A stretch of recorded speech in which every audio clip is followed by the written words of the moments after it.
Kirste here from The Breakfast Show, and I am in Queen Laneway here in the city in Raine Square, celebrating International Women's Day. A very special woman in particular that I'm celebrating here, and here to talk to us about this amazing woman is an amazing woman from the Raine Medical Foundation. It's Dr Amanda Cleaver. Thanks for joining me. Thanks for having me. Now, Dr Cleaver, who was Mary Raine?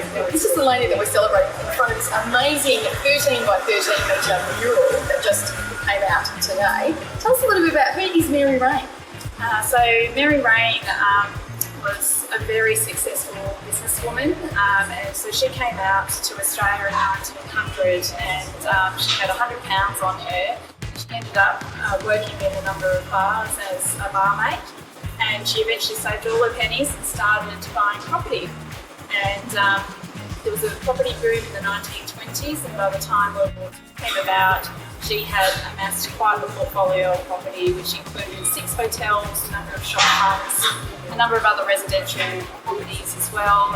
And so a lot of what you now know as Raine Square she owned, and a lot of the shops across William Street as well. So she was incredibly successful in that day and age where it was very difficult for women to succeed in business.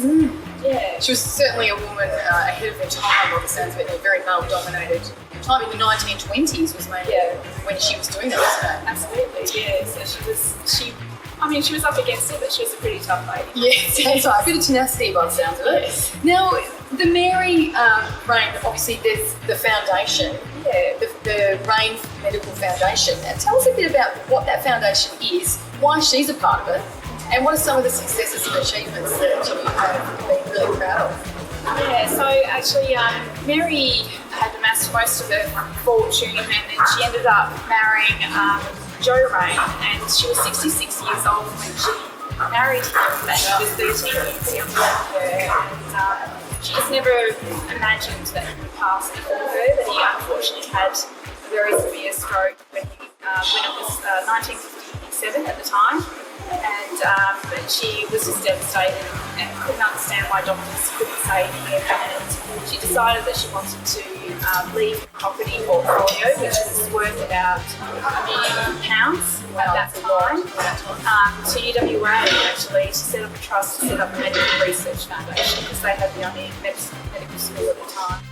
And so that's what she did, and since founding the foundation, we've managed to distribute more than $50 million towards research. So that includes people like Professor Fiona Wood, who's the burn surgeon, Professor Joan Stanley, the former director of the Telephone Institute. I think for her, just having that devastation of Joe passing and not being able to do anything about it, she just wanted people never to have to really suffer that absolute heartbreak that she felt, and helplessness, because they just didn't have those medical answers in that day and age, and she wanted other people to benefit from hers.